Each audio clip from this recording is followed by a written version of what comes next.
Apa poinnya? Kita ketika mendapatkan ujian, kita pandang itu sebagai cara Allah Subhanahu wa Ta'ala melimpahkan kebaikan yang lebih besar untuk diri kita. Hanya saja kadang-kadang kita nggak tahu dan nggak paham.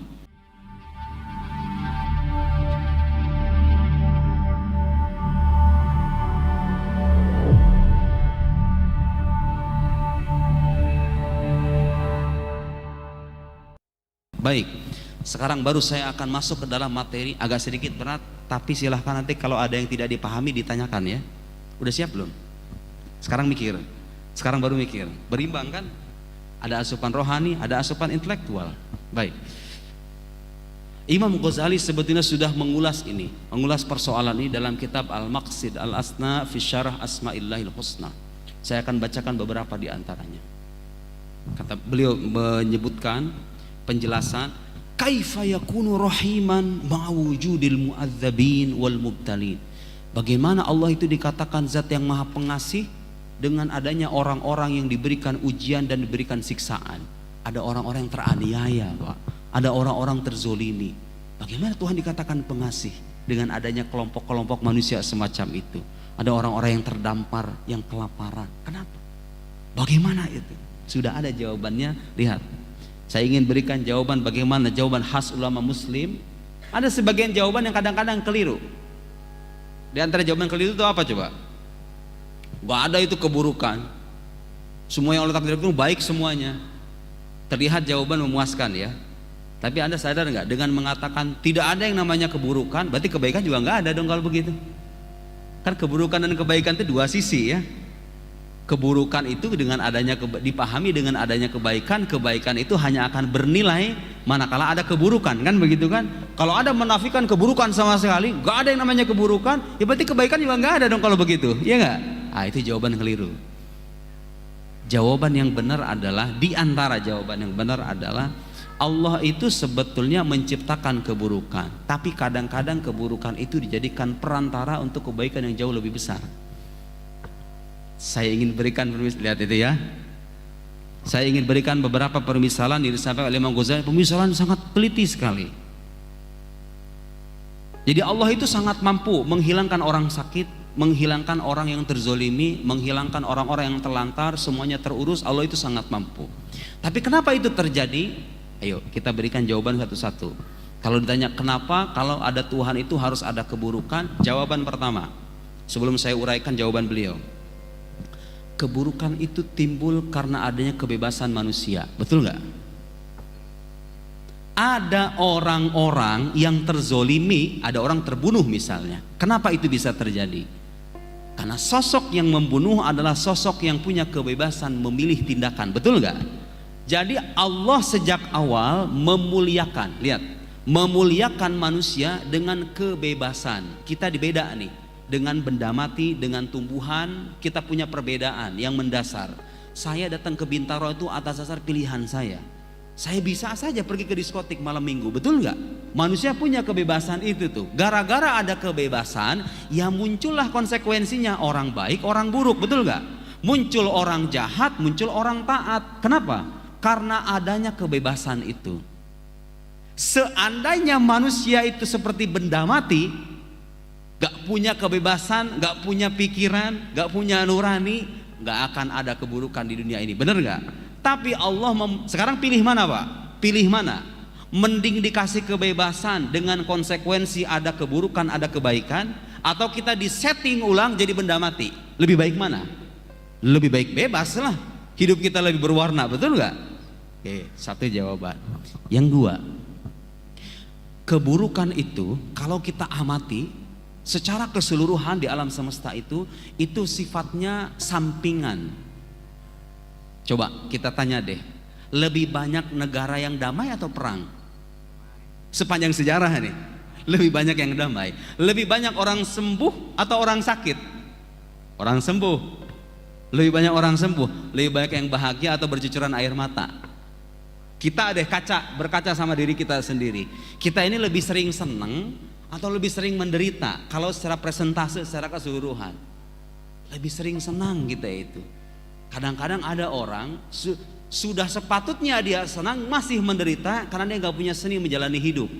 Kadang-kadang ada orang semacam itu. Tapi hakikatnya nikmat kita itu jauh lebih banyak ketimbang keburukan yang kita dapat. Yang kedua, ketiga, keburukan itu kadang-kadang terlahir sebagai bentuk perantara untuk terlahirnya kebaikan yang lebih besar. Ini yang akan saya bacakan dari kitab Imam Ghazali Al-Maqsid Al-Asna fi Syarah Asma'illahil Husna. Lihat, beliau memberikan permisalan seperti anak kecil. At-tiflu shaghir qad tariqu lahu ummuh fatamna'uhu anil hijamah. Pernah lihat orang dibekam ya? Dibekam itu kan kelihatannya kalau terlihat dari sisi itunya saja terlihat sadis banget kan, nyedotin darah ya enggak? Nojosin jarum begitu kira-kira, kemudian menghisap darah. Kalau dilihat itunya saja, seorang ibu, kata Imam Ghazali, kadang-kadang hatinya merintih melihat anaknya diperlakukan seperti itu. Atau jangan bekam deh, operasi ya. Operasi, anak dioperasi Pak. Ibu melihat ada pisau masuk ke bagian tubuhnya. Betul kan? Secara zohir. Wal abul aqil, tapi seorang ayah yang berakal, yang tahu apa dampak positif di balik kejadian ini, yahmiluhu alaiha qahran. Kalau bapak yang berakal, dia nggak akan berpikir begitu. Dia akan maksa seorang berobat langsung. Walaupun itu terlihat sadis, walaupun itu terlihat kejam, betul nggak? Kenapa memilih itu? Karena dia tahu ada kemaslahatan yang jauh lebih besar di balik penderitaan yang sementara ini. Lihat, belum selesai nih. Misalnya Imam Ghazali belum selesai. Kalau bikin misal begini doang kita juga bisa semuanya, betul nggak? Belum selesai. Wal jahil, orang bodoh, yadhunnu anna rahim hiyal Orang bodoh mengira yang penyayang itu sang ibu. Kalau ibu kan biasanya tuh ada rasa empati. Juga usah dioperasi lah sayang, kasihan itu kalau kemasukan pisau apa gimana, itu nggak tega. Orang bodoh mengira yang kasih sayang itu seorang ibu tadi, betul nggak? Wal aqil ya'lam, sementara orang berakal ya'lam anna ilamal ab'iyah bil hijamah min kamali rahmatihi wa atfihi wa tamami syafaqat. Sebaliknya orang berakal mengira justru yang benar-benar menyayangi anaknya itu sang bapak itu, yang terlihat tega mengoperasi anak begitu ya, karena dia tahu ada kemaslahatan yang jauh lebih besar untuk kesembuhan sang anak, maka dia melakukan itu. Break dulu, afwan ustazi, maafi muskilah. Al-adhan, adhanul isya, azan? Azan langsung sholat, habis itu langsung lagi. Baik. Man muadzin?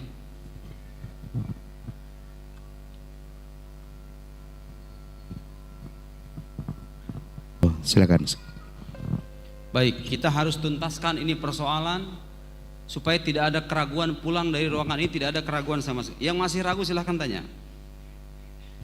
Jadi kalau kita logikakan dengan orang bekam, beliau menyebutnya hijamah ya. Tapi kalau kita mau kasih contoh yang lebih real dan lebih kontemporer, orang operasi.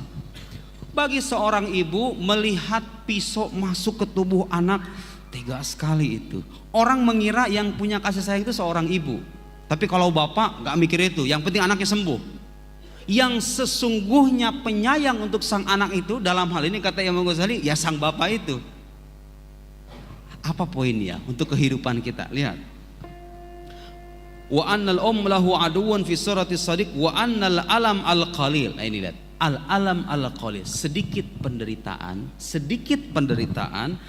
idza kana sababan lil ladzatil katsirah, kalau dia menjadi perantara terwujudnya kenikmatan yang lebih besar. Sembuh kan nikmat banget, itu kan kenikmatan yang lebih besar. Kalau penderitaan sedikit seperti operasi kah atau amputasi kah menjadi sebab bagi terlahirnya kenikmatan yang jauh lebih banyak, yang lebih besar, lam yakun syarran, maka dia tidak menjadi keburukan lagi, ya kan? Tidak menjadi kejahatan dan keburukan lagi. Kalau dia menjadi perantara bagi terlahirnya kebaikan yang jauh lebih besar. Bal kana khairan, tapi itu baik. Ya, orang amputasi itu Pak dipotong tangannya loh. Tapi kalau nggak diamputasi bisa mati itu orang. Menyelamatkan nyawa kebaikan yang besar. Perantaranya sesuatu yang menyakitkan. Kata Imam Ghazali, Kalau penderitaan yang sedikit ini menjadi sebab bagi terwujudnya kenikmatan yang jauh lebih besar, maka dia tidak menjadi keburukan lagi. Justru itulah bagian dari kenikmatan. Warrahim yuridul khair bil marhum lil marhum la hamala. Nah, ini yang menarik. Ada ungkapan walaisa fil wujud syarrun illa wa fi dimnihi khair. Jawaban teliti sekali. Beliau nggak mengatakan bahwa di dunia ini nggak ada keburukan. Yang beliau katakan adalah tidak ada sesuatu di alam semesta ini yang berupa keburukan, yang terlihat buruk, penyakit, segala hal yang tidak membuat kita senang lah, kecuali di baliknya ada kebaikan. Di balik keburukan itu ada kebaikan. Pak, ayo kita lihat. Di jalanan seandainya ada peristiwa tabrakan, nggak ada orang mau itu. Tapi gara-gara ada peristiwa begitu, polisi jadi punya pekerjaan nangkap pelaku kriminal, ya nggak? Punya job dia. Datang ke rumah sakit, di rumah sakit jadi ada orangnya, ada pasien. Rumah sakit punya pasien, dokter jadi punya tugas, betul nggak? Dokter jadi punya tugas. Bukan berarti kita melegalkan, bukan berarti kita membiarkan itu, enggak. Tapi poinnya adalah nggak ada Pak sesuatu di dunia ini 100% buruk tuh nggak ada. Dari satu sisi, dua sisi, tiga sisi atau bahkan lebih, selalu ada sisi kebaikannya gitu loh, sisi kemaslahatannya. Dan sekarang kadang-kadang orang punya halusinasi begini, tapi kan bisa aja itu nggak ada peristiwa begitu, ya bisa. Tapi Anda membayangkan nggak kalau nggak ada pembunuhan, kalau nggak ada kezoliman tuh ada maknanya nggak bagi keadilan? Kalau kezoliman nggak ada di dunia ini, kira-kira ada maknanya nggak bagi keadilan? Nggak ada. Terus Anda mengharapkan gitu dunia yang sepenuhnya adil, pada akhirnya itu keadilan nggak akan terasa adil. Terasa garing, terasa hambar, nggak ada, meaningless aja udah keadilan itu. Sekarang kalau misalnya kita mengharapkan nggak ada orang sakit, kan nggak ada orang berharap yang jadi orang sakit. Tapi Tuhan takdirkan penyakit supaya apa? Supaya orang tahu besarnya nikmat kesehatan. Seandainya itu penyakit hilang semua di muka bumi, semua orang sehat, berapa juta manusia yang akan menganggur? Lihat, rumah sakit tutup, dokter gak jadi profesi lagi, gak ada farmasi, gak ada suster, gak ada ini, gak ada itu. Justru dengan apa yang kita bayangkan itu akan terhasilkan keburukan yang lebih dahsyat. Terhasilkannya banyak pengangguran. Coba bayangkan itu. Kalau kita mengandaikan kemaslahatan itu sesuai dengan kepala kita, kita gak mau ada penyakit, kita gak mau ada kemiskinan. Itu makna kekayaan apa pada akhirnya? Anda mau kepada siapa lagi Anda beli? Anda mau kepada siapa lagi kita itu berbisnis? Kalau saya semua orang kaya semua, siapa yang akan menjadi karyawan kita pada akhirnya? Kalau semua orang itu berada dalam kemewahan semuanya. Jadi yang diharapkan oleh sebagian manusia itu kadang-kadang itu keburukan pada hakikatnya. Hilangnya penyakit, hilangnya kezaliman, hilangnya penderitaan. Pada akhirnya hidup kita menjadi tidak bermakna lagi. Kebebasan kita nggak ada maknanya lagi ketika itu, betul nggak? Justru dengan adanya kebebasan itu Tuhan memberikan jalan. Nih, yang mau masuk surga ini jalannya, muncul orang taat. Yang mau masuk neraka ini jalannya, muncul ahli maksiat. Muncul orang beriman, muncul orang kafir. Karena Tuhan memuliakan kita sejak awal dengan kebebasan itu. Yang tidak kalah menarik untuk kita catat adalah Allah itu sejak awal menjadikan dunia ini bukan tempat bersenang-senang. Jadi kalau ada orang mengharapkan aku ingin hidup senang di dunia, Anda sudah salah tempat. Apa buktinya? Kalau dunia ini bukan tempat bersenang-senang. Buktinya adalah manusia pilihan Allah, para nabi itu adalah manusia yang ujian hidupnya paling berat di antara manusia yang lain. Betul nggak? Asyaddun nasi balaan al-anbiya.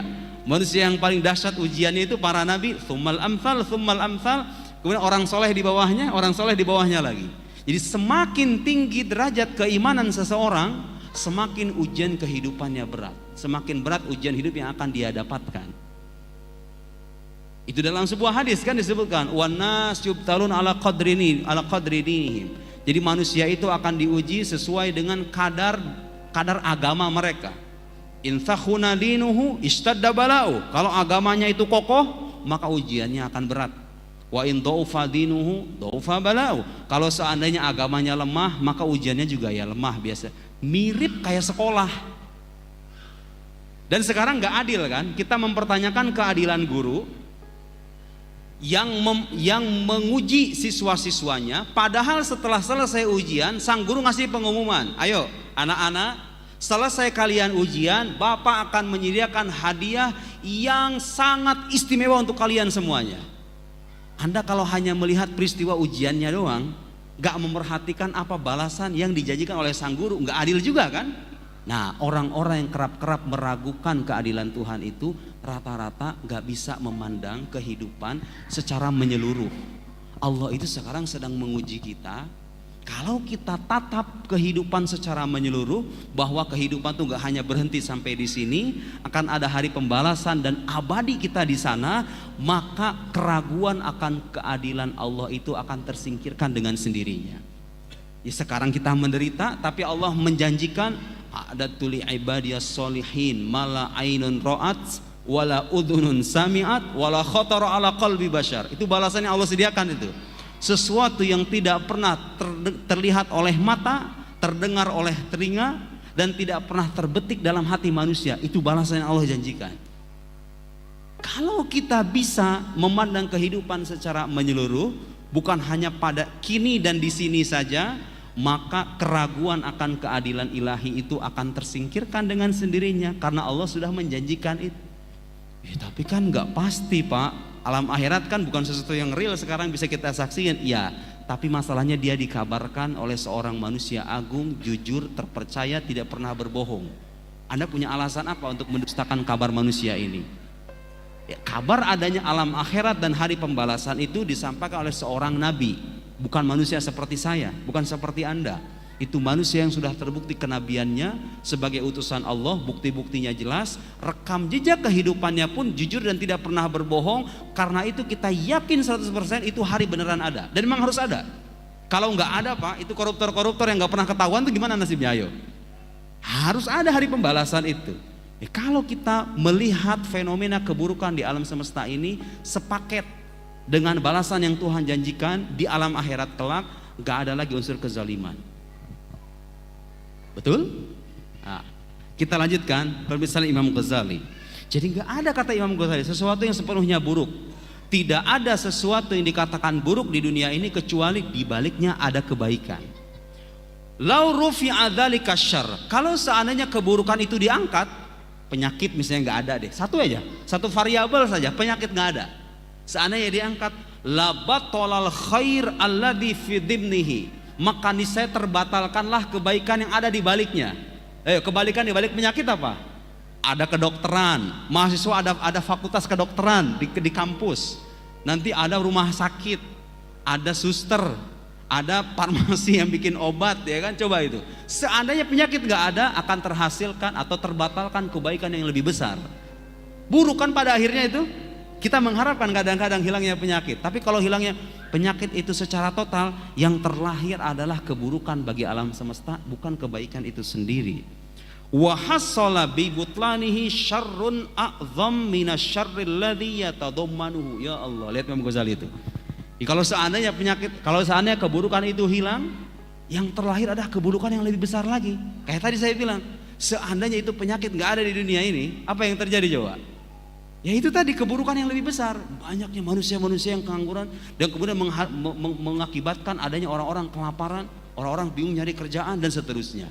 Keburukan yang lebih besar akan terlahir manakala keburukan yang lebih kecil itu terhilangkan. Jadi kalau keburukan itu menjadi perantara bagi terlahirnya kemaslahatan yang jauh lebih besar demi keseimbangan hidup di dunia ini, kata Imam Ghazali, itu tidak lagi menjadi keburukan, justru itu menjadi perantara bagi terwujudnya kebaikan. Masalahnya kita nggak tahu, Pak, yang maslahat buat kita ini apa. Bagi kita ini apa yang maslahat, sakit apa sembuh, kaya atau miskin, kita kan nggak pernah tahu. Hanya Allah yang tahu. Dia yang menciptakan kita, dia yang lebih tahu mana yang maslahat untuk hamba-hambanya, kan begitu kira-kira. Nah, beliau kemudian memberikan contoh seperti amputasi, qat'ul yad. Qat'ul yad itu ya bahasa kita sekarang amputasi, ya, amputasi. Falyadul muta'akilah qat'uha syarrun fidh dhahir. Amputasi itu secara zahir buruk, ya kan? Tega sekali itu tangan manusia dipotong. Wa fi dimnihi al khairul jazil. Tapi di baliknya ada kebaikan yang berlimpah. Gara-gara amputasi itu dia masih bisa bertahan hidup. Lihat. Apa poinnya? Kita ketika mendapatkan ujian, kita pandang itu sebagai cara Allah Subhanahu wa ta'ala melimpahkan kebaikan yang lebih besar untuk diri kita. Hanya saja kadang-kadang kita nggak tahu dan nggak paham. Kadang-kadang tersikap kebaikan itu setelah sebulan, 2 bulan, 3 bulan, setahun, 2 tahun kemudian, dan saya kira orang mengalami itu tuh. Ada saat dimana kita menangisi suatu kejadian, manakala Allah singkapkan kemaslahatan di balik kejadian itu, kita mensyukurinya, betul nggak? Terjadi dalam kehidupan kita itu, bahwa apa yang menjadi penderitaan itu adalah perantara bagi terwujudnya kebahagiaan. Hanya saja kadang kita nggak tahu kapan dia akan datang. Lihatlah bagaimana kalau seandainya iman itu kita tanamkan sekaligus dengan akal begitu ya, kita akan beragama secara berimbang, tidak akan galau dalam menghadapi masalah hidup secara berlebih. Syarrun fi dhahir wa fi dhimni al khair jaz wa huwa salamatul badan. Keselamatan badan. Dengan amputasi itu badan Anda selamat. Walau turika qat'ul yad. Kalau seandainya amputasi itu enggak dilakukan, la hasala halakul badan, badannya orang itu akan mati, orang itu akan mengalami kematian. Walakanna syarru a'dham, dengan begitu maka keburukannya menjadi lebih besar. Wa qat'ul yad li ajli salamatil badan syarrun fi dinnihi khair. Amputasi itu keburuk, sesuatu yang terlihat buruk tapi di baliknya ada kebaikan. Hampir semua, kalaulah enggan berkata semuanya, hampir semua kejadian buruk dalam kehidupan kita, kalau kita amati dengan nalar yang jernih, itu sebetulnya hanyalah perantara untuk terlahirnya kebaikan yang lain, betul gak? Tidak ada sesuatu, gak ada satupun, gak ada satu kejadian yang murni 100% buruk. Orang bisa celaka itu Pak, bisa luka itu, kan gara-gara adanya tangan. Kan adanya tangan itu sendiri sebuah nikmat sebetulnya kan? Sebelum Anda terluka gara-gara tangan ini, Anda kan mendapatkan tangan terlebih dulu. Itu kan nikmat sebetulnya. Sampingan aja keburukan itu gitu. Muncul dia itu secara sampingan aja di satu kejadian, 2 kejadian, tapi tidak melulu terjadi dalam kehidupan kita keburukan itu. Karena itu nggak ada alasan Anda dengan adanya keburukan-keburukan itu meragukan keadilan Allah, apalagi meragukan keberadaannya. Nggak nyambung gitu loh, nggak make sense antara mengakui existence of God, keberadaan Allah, dengan adanya keburukan.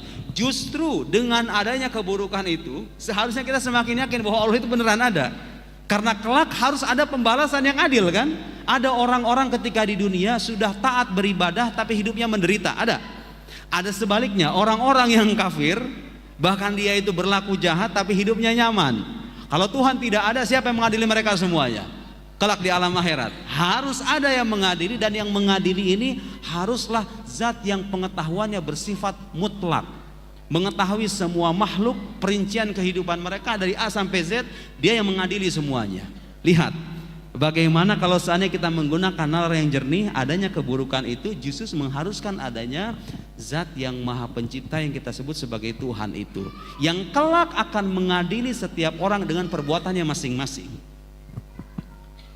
Fakanatis salamatu matlubatan lidzatiha awalan wal qat'u matluban li ghairihi thaniyan. Saya kira itu cukup ya. Jadi poin intinya adalah kita tidak mengingkari ada keburukan, tapi keburukan itu seringkali menjadi perantara bagi terlahirnya kemaslahatan. Hanya saja kadang pengetahuan kita akan kemaslahatan itu kadang-kadang tertunda. Karena Allah tutup. Seandainya Pak, seandainya orang yang diberikan penyakit, Allah kasih tahu ini, kamu punya penyakit, balasannya ini, ditampakkan di dunia. Apa yang terjadi? Apa yang terjadi? Semua orang berharap jadi orang sakit pada akhirnya, ya kan?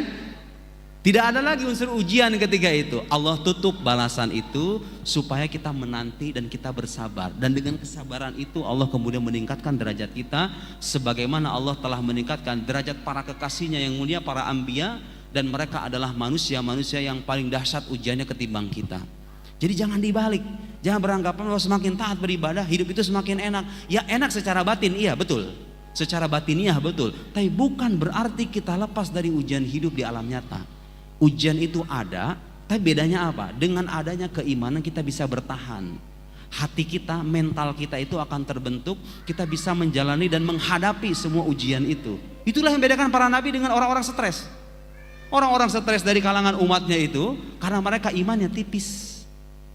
Padahal masalah hidupnya bisa mereka jalani, imannya tipis tapi tidak bisa menjalani, kemudian mengakhiri kehidupannya dengan cara-cara yang tragis. Para nabi dahsyat ujian hidupnya, tapi semakin dahsyat ujian hidup semakin dekat mereka dengan Tuhannya, karena mereka punya ketebalan iman.